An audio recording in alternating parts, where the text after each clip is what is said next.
এবার দেখে নিয়েছো কি করে বাইক চালাতে হয়।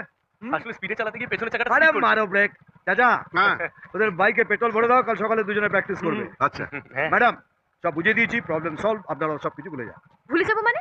আর ওরা যে অন্যায়টা করলো? আরে মারো ব্রেক, আপনার সামনেই তো সবকিছু শিখিয়ে দিলাম কি করে বাইক চালাতে হয়। এখন বাইক স্লিপও করবে না আর আপনার দুটো বোনের ঘাড়েও পড়বে না।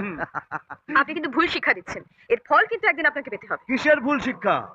ওরা তো এটাও জানে না যে মেয়েদের লাইন কি করে মারতে হয়। এই দেখ কি করে লাইন মারতে হয়।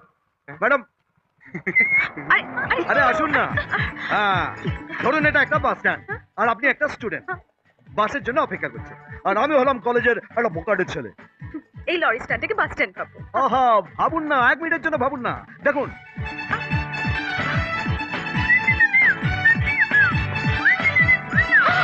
না না ভুল বুঝবেন না, আমি আমার ভাইদের দেখাচ্ছিলাম কে মেয়েদের চোখ মারাটা অন্যায়।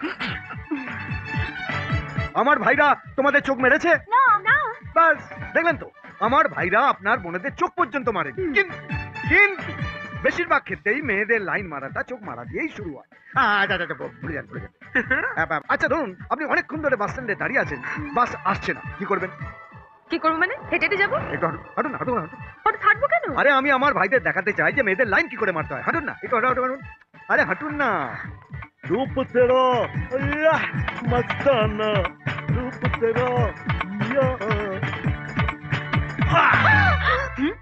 ইয়া। এ কি অসভ্যতা! হ্যাঁ এটা ভুল, এটা অন্যায়। এটা যদি আমার ভাইরা করতো তো মেরে আমি ওদের পিঠের চামড়া তুলে দিতাম। যখন ওরা করেনি তখন শুধু মধু ওদের উপর রাগ করাটা ভুল। হ্যাঁ, ভুল আমার হয়েছিল।